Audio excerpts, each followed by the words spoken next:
I just wanted to talk a little bit more about these earth changes because there's a lot of talk and there's a lot of people, including some that I know, who are, stockpiling food, becoming energy efficient or self-sufficient, absolutely preparing for some dramatic earth changes, moving, a long way away from where they are now.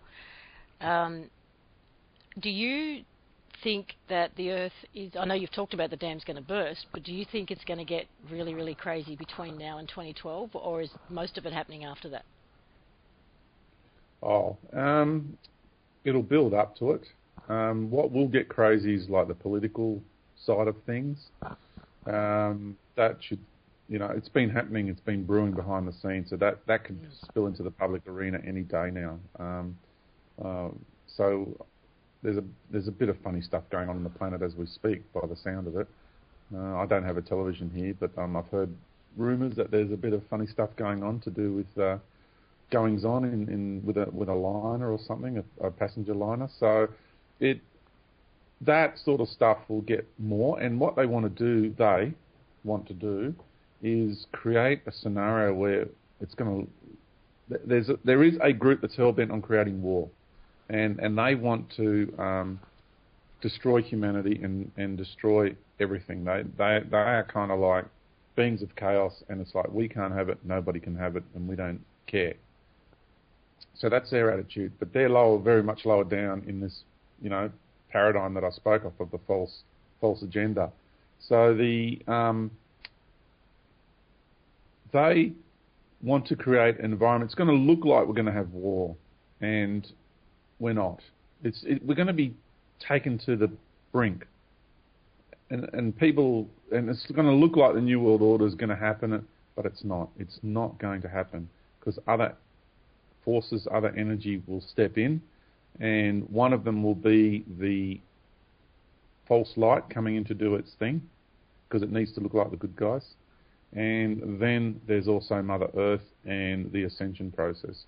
Now, this false light group's going to offer their version of ascension too. So we'll talk about that later.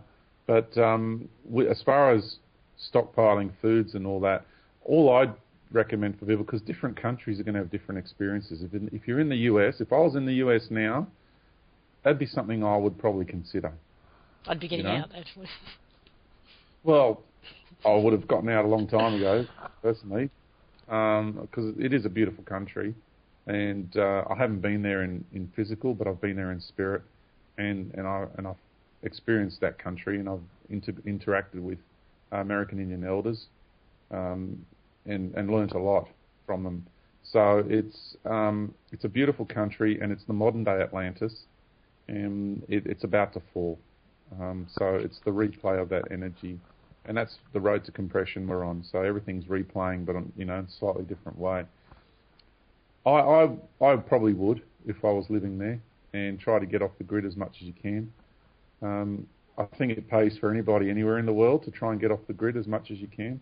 And what that will do is just buy you time, because if things were to have happened already, people would have been suffering for much longer. So Mother Earth is doing the best she can to stop the major changes happening. And on a political level, I've explained in a previous interview as well, and I want to explain it here, is the concept of a herd. And you've got members of this dark hierarchy that see us as their herd, and they feed off our energy and our worship. And it's really important that they maintain the status quo right to the very end, because any farmer who loses the integrity of their herd then loses their power and loses the value of their resource. So these beings really want to take as many off-world as possible, because they've never ever had a feed of so much energy. Because we have all the codes within us, we have more connection to life and therefore access to more power. So feeding off the Earth human race has given them the most powerful injection of energetic food ever. So they've never been as powerful as what they are now as well. So for them to lose that, it's really like a death to them.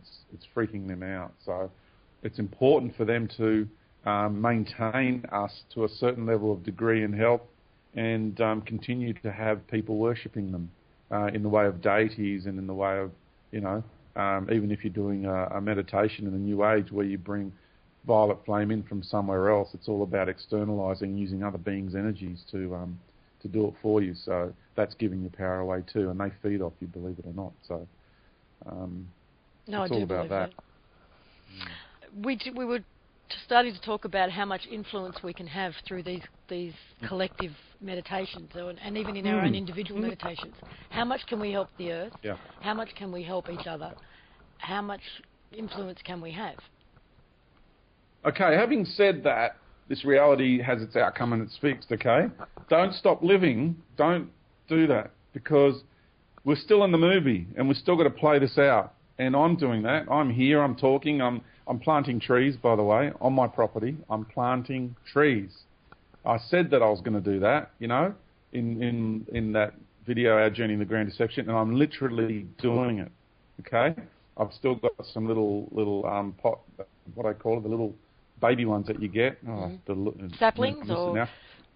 Yeah, just little baby ones that you get, and then you put them in the ground. And, you know, I don't want that tree to miss out being a part of my life here, and I don't want to miss out not having it in my life. So live life, continue to live life. So do the meditations. It comes down to intention. It all comes down to intention. What is your intention with this meditation? What do you want to achieve with it? So right now it all helps with Mother Earth. So you can either... we get by with a little help from our friends. Mm-hmm. Don't ever forget that. Oh, the Beatles, great song. We get by with a little help from my friends. So we can either do it alone, like you can be really stubborn and I'm going to carry that luggage all the way up that hill, and you've got 3 friends taking the journey with you. Say, hey man, we can lighten your load for you. Let me take some. No, I want to do it myself, you know. Or you can do it together.